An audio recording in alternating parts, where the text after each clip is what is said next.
स्वामी, तुम्ही थांबलात?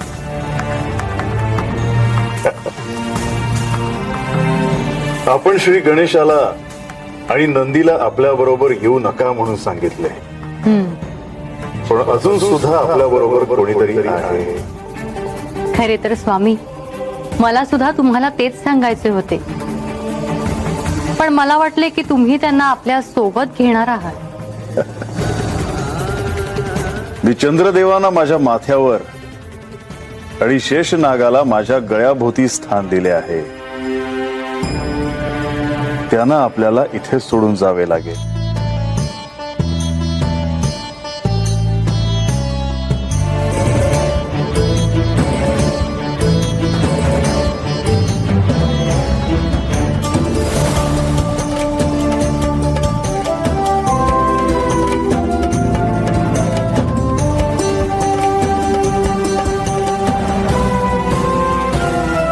चंद्रदेव, शेषनाग, तुम्हाला आता इथूनच परतावे लागेल. आपण कैलासातून निघाल्यानंतर श्री गणेश आणि नंदी यांच्याशी जो आपला संवाद झाला तो आम्ही ऐकला. आम्हालाही प्रश्न पडला होता की एवढे गुप्त रहस्य आपण मातेला सांगता आहात. पूर्ण एपिसोड पहा झी5 वर.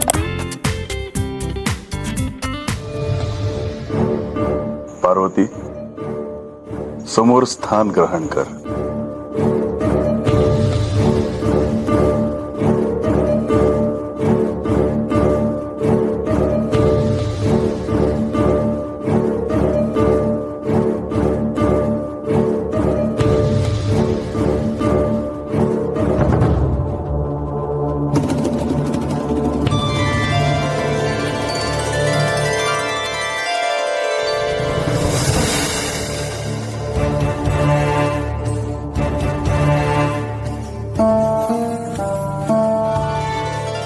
असे काय पाहता आहात?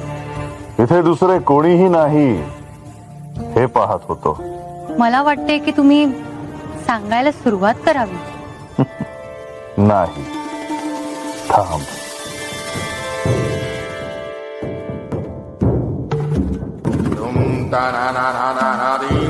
काळाग्नी,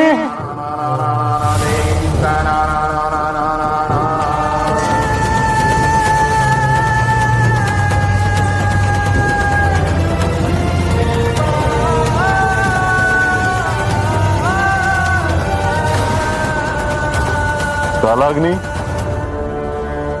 या गुहेभोवती अग्नी प्रज्वलित करून या गुहेचे संरक्षण कर.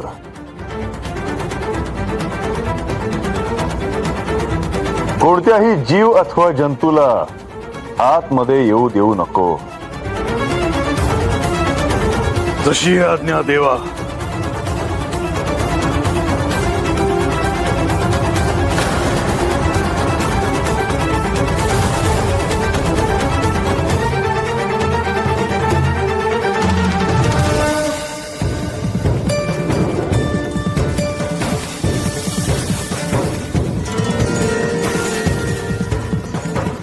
ज्ञानाला या ब्रह्मांडात दुसरा पर्याय नाही,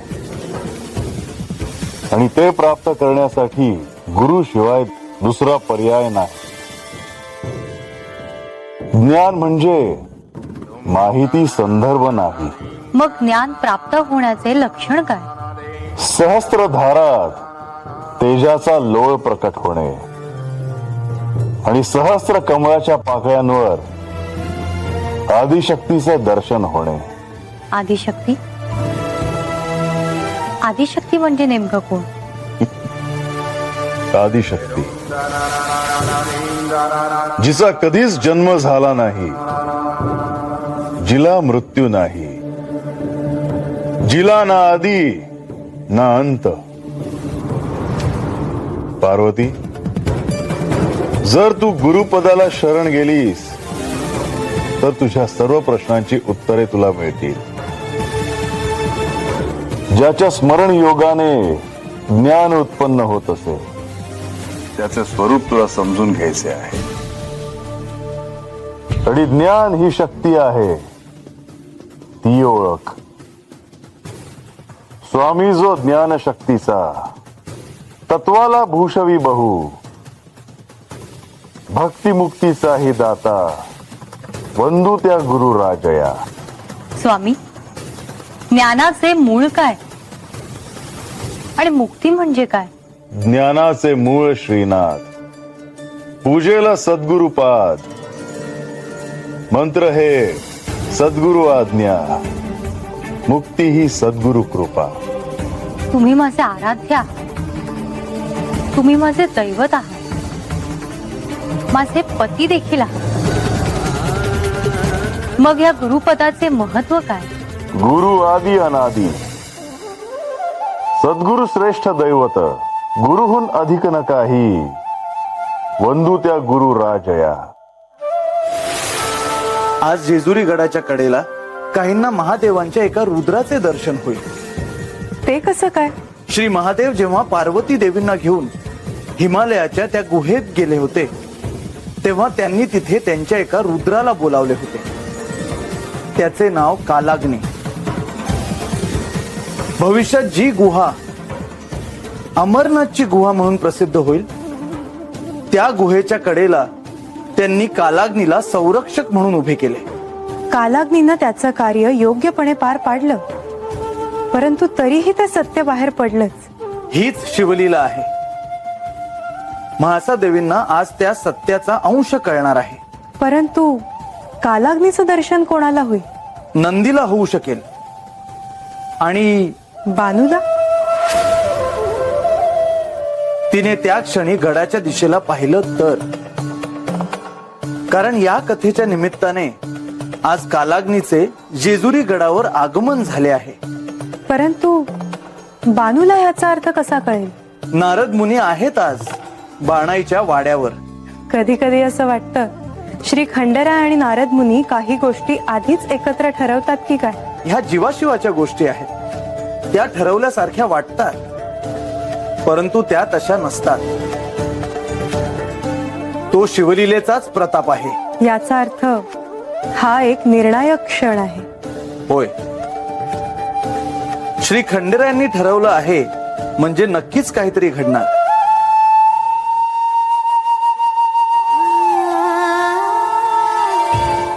श्री म्हाळसा देवी आणि बाणाई यांच्या हाती काहीतरी लागणार, ह्यात शंका नाही. आणि आदिशक्तीने स्वतःहून महाकाली, महालक्ष्मी, महासरस्वतीची निर्मिती केली. पण मग नेमके ह्यात माझे स्थान ते कुठले? तुझे प्रतिरूप महाकालीचे आहे आणि तू शिवाची शक्ती आहेस. तू माझा अभिन्न भाग आहेस. ज्या क्षणी तुला नव्याने सगळं समजून घ्यायचं आहे तेव्हा तू गुरुपदाला प्रार्थना केलीस तर तुला मार्ग सापडेल. प्रभू, तुम्हीच माझे गुरु आहात आणि मी तुम्हाला पूर्णपणे शरण आहे.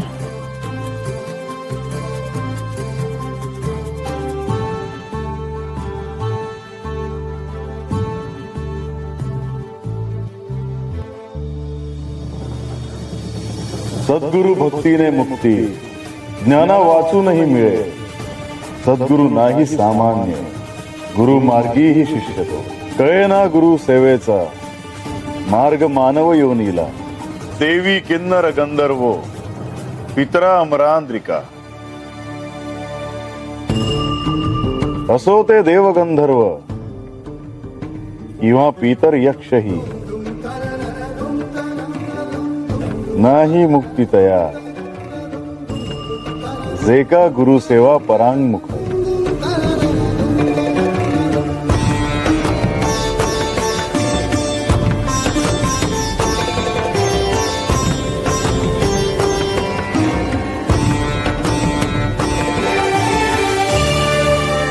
पार्वती ऐक गे आता, आनंद प्रत ध्यान ते.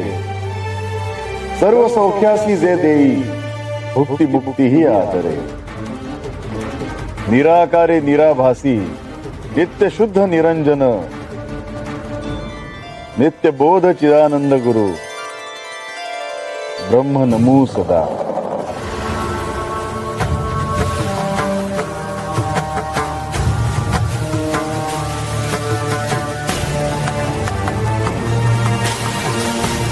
पार्वती,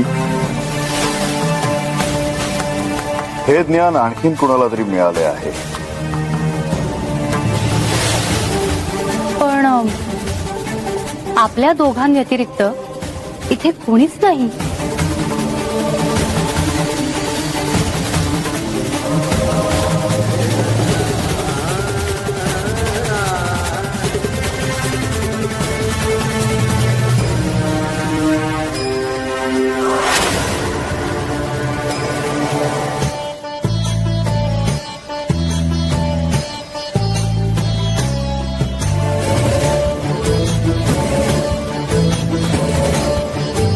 अर्भकाच्या रूपाने ह्या कबुतरांचा जीव त्यात आहे.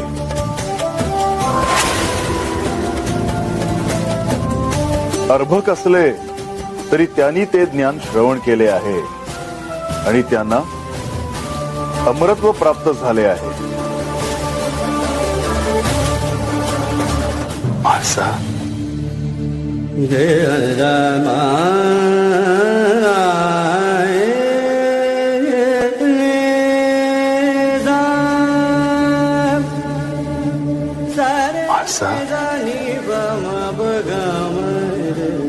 माझ्या आराध्याला मी माझ्यासाठी किती कष्ट देते आहे. माझ्यासाठी हे कष्ट नाहीत, हे सर्व तुझ्यावर असलेल्या प्रेमामुळे होतं.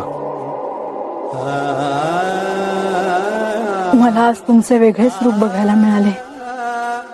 माझं आता मलाही वाटू लागलं आहे की तू विस्मरणाच्या त्या जगातून ह्या जगात यावंस, आणि त्यासाठी मी अधीर झालो आहे. माझा मी तुझ्या सोबत आहे, पण एका दीर्घ वियोगातून मला जावं लागत आहे.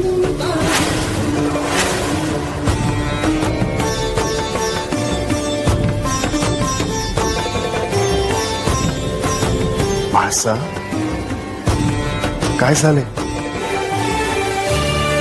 तुमचे पार्वतीवरचे प्रेम मात्र तसेच आहे. तुमचे तिच्यावरचे प्रेम पाहून एक क्षण मला हेवा वाटला.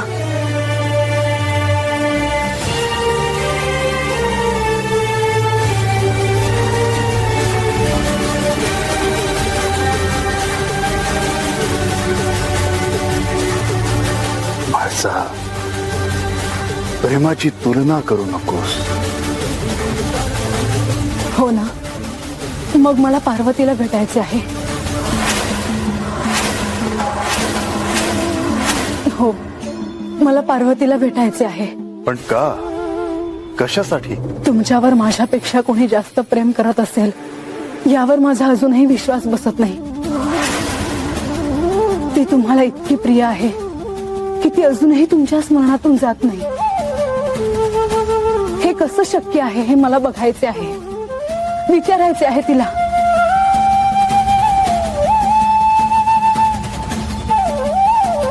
तुम्ही गप्प का झाला?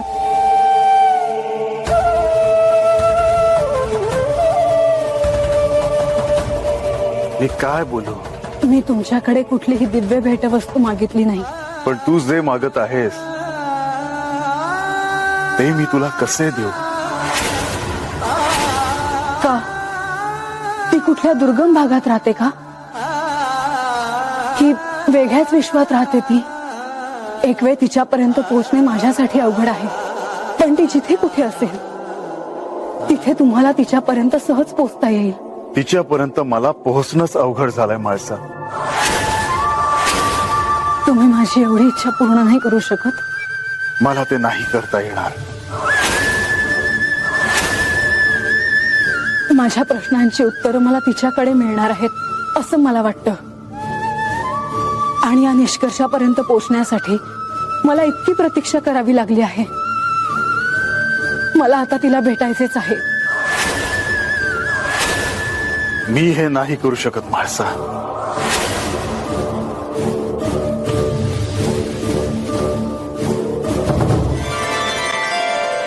अहो, तुम्ही आज भोजन नाही घेतलं, काही आणू का? नको,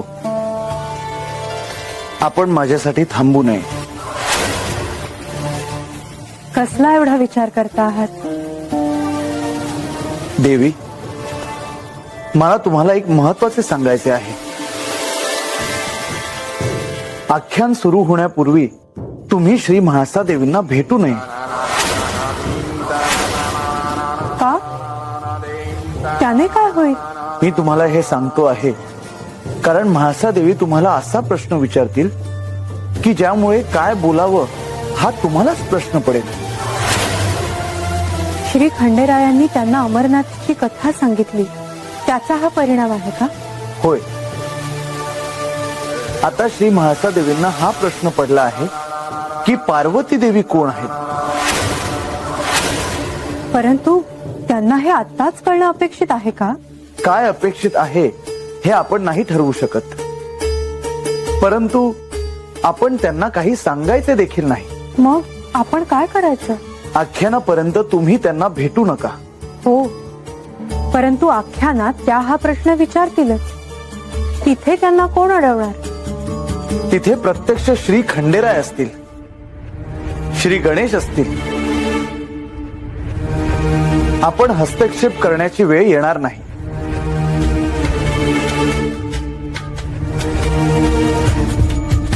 कारण ही परीक्षेची वेळ आहे. श्री म्हाळसा देवी ह्या प्रश्नामुळे अस्वस्थ होणार आणि त्याचे उत्तर त्यांना काही केल्या हवे असणार.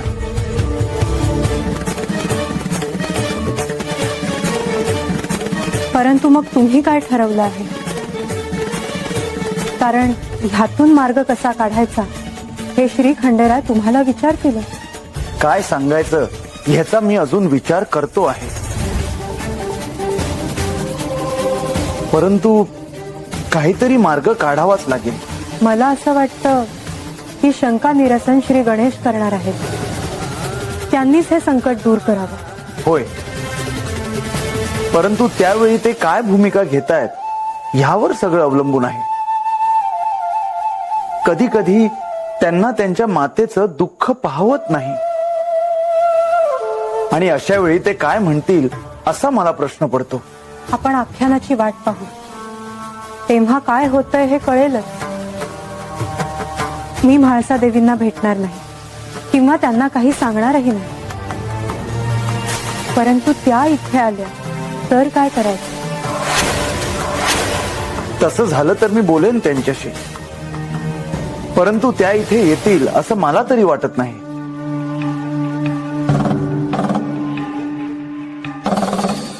आख्यानात त्या नारद मुनींना हा प्रश्न विचारतील हे मात्र नक्की.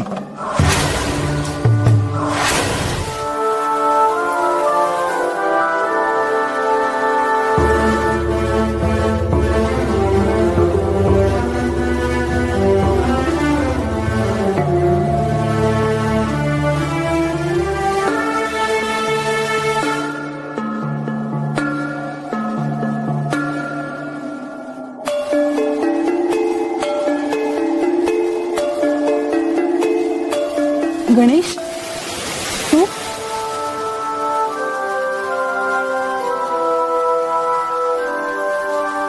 माते, तुझ्या डोळ्यात पाणी चांगले दिसत नाही. तुझ्या आत खूप शक्ती आहे. गणेश, मी खूप थकले आहे. मला आता खूप थकवा जाणवतो आहे. असं नाही, माझी माता अशी नाही आहे. मला मी कोण आहे हे ठाऊक नाही. तू कोण आहेस हेही ठाऊक नाही. आणि बानू कोण आहे हे देखील ठाऊक नाही. तिचं नाव घ्यायलाच हवं का? मला ठाऊक आहे की ती तुला आवडत नाही. मला ती आवडत नाही यात माझं काय चुकतं? नाही, पण तूही मला सोडून तिच्याकडे जातोस. मला जे जे प्रिय आहे ते ते तिला हवे आहेत. असं नाही, तू तिचा एवढा राग नको करू. बंडोबा, बानाई चूक झाली बघा. तुम्ही आता आलायचं ते मला दिसलंच नाही बघा. असू दे, पण आमासनी समज दिसतंय. असं एकलंच बडबडत कुठं जात वा तसा? काय झालं काय एवढं तंतनाया? तुम्हाला कोणी काही बोललं का? मला कोण बोलणार आहे? ते गण उभा तुम्हाला ते सांगतो बानाई. त्याला किती वेळा सांगितलं आहे मी की बानाईच समजा गुदरा आठवणार आहे, पण त्याला पटनच झालं. या त्यांचं असं म्हणणं आहे की महासा देवीसनी समजा अगोदर आठवणार आहे. तुम्ही नका मनाला एवढं लावून घेऊ.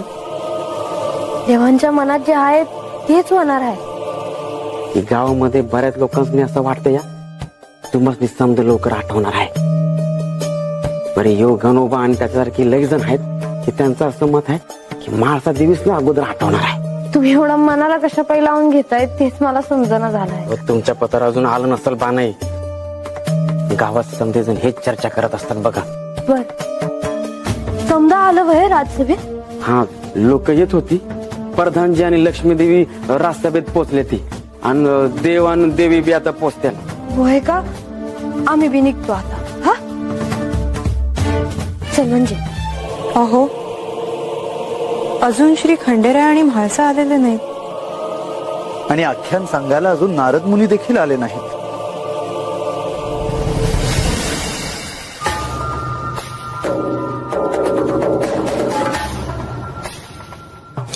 नारायण नारायण. प्रणाम प्रभो. प्रणाम माते.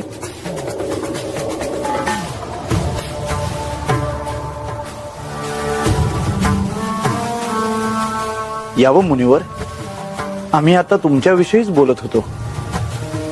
तुम्ही जर आला नाही तर हे आख्यान कसे होणार? क्षमा असावी प्रभू, पण अजून श्री म्हाळसा देवी आणि श्री खंडेरायही आलेले दिसत नाहीत.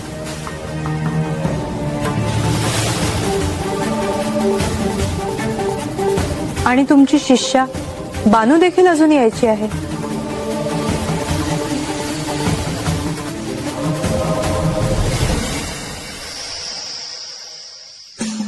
मुनिवर, आज अख्यानात मातेला तुम्हाला काहीतरी विचारायचे आहे. हे ध्यानात असू द्या.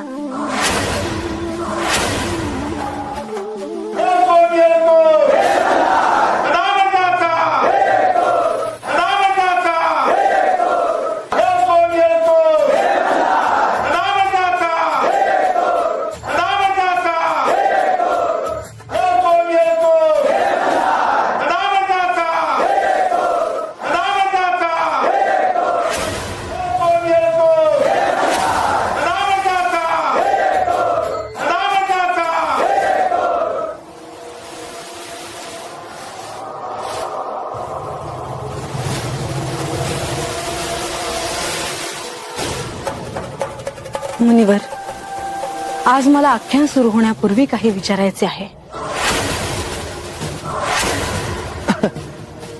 नारायण नारायण.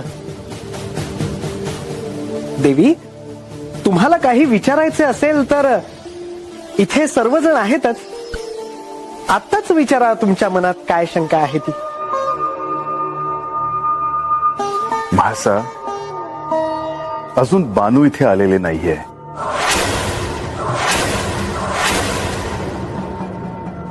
तेव्हा तुला जे काही विचारायचे आहे ते तू बानू आल्यानंतर विचार. कदाचित तुझ्या शंकेचं निरसन करताना तिला काहीतरी आठवू शकेल.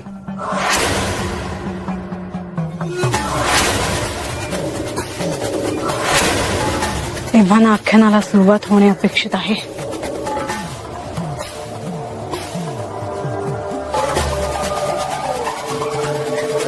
मला यायला उशीर झाला जी. क्षमा करा.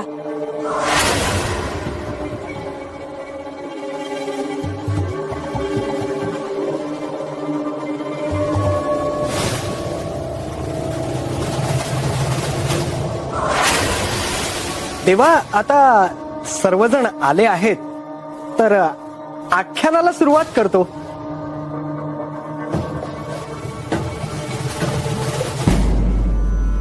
कैलास राणा शिवचंद्र मौळी, फणींद्र माथा मुकुटी झळाळी, कारुण्य सिंधू भवदुःख हारी, तुझ वीण शंभो मज कोण तारी.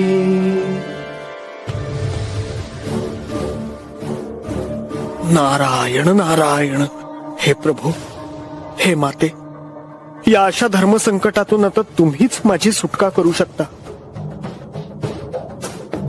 मुनिवर, म्हाळसादेवी असे काही आख्याना आधी विचारतील याची आम्हाला देखील कल्पना नव्हती. प्रधानजी, मला म्हाळसेने हे विचारले होते, पण जर मी ह्या प्रश्नाचे तिला उत्तर दिले तर सारे काही संपुष्टात येईल. आता ह्यातून काहीतरी मार्ग तर काढावा लागणारच.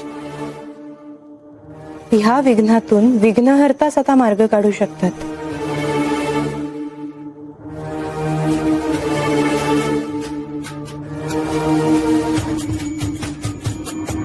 मुनिवर, तुम्ही असे मौन का?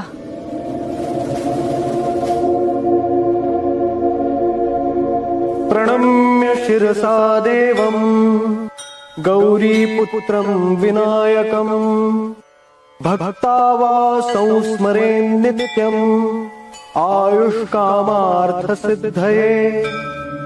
प्रथमं वक्रतुण्डं च एकदन्तं द्वितीयकं तृतीयं कृष्णपिङ्गाक्षं गजवक्त्रं चतुर्थकम् लंबोदरं पंचमं च षष्ठं विकटमेव च सप्तमं विघ्नराजेन्द्रं धूम्रवर्णं तथाष्टकम् नवमं भालचन्द्रं च दशमं तु विनायकम् एकादशीं गणपतिं द्वादशं तु गजाननः द्वादशैतानि नामानि त्रिसन्ध्यय्य पठेन्नरः न च विघ्नभयं तस्य सर्वसिद्धिकर प्रभो.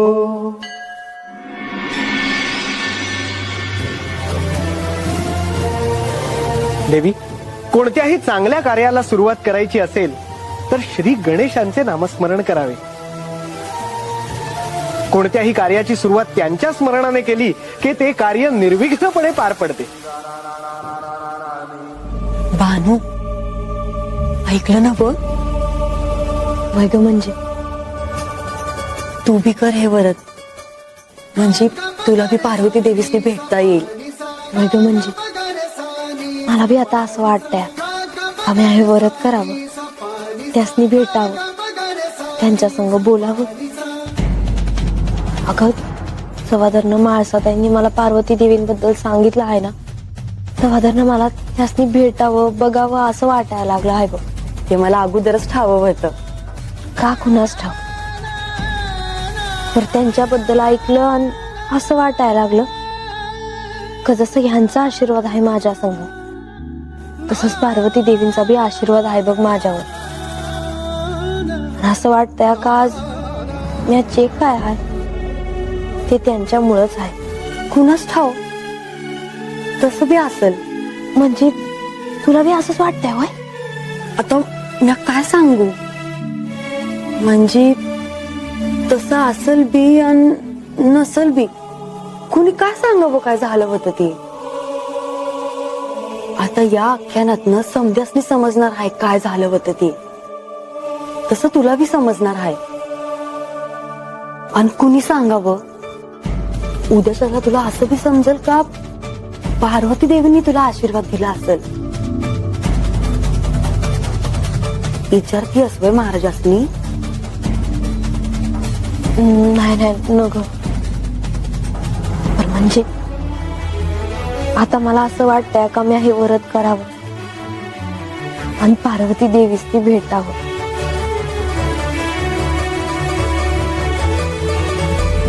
पार्वती देवी, तुमची भेट होईल का नाही ठावं नाही, पण माझा नमस्कार घ्यावा.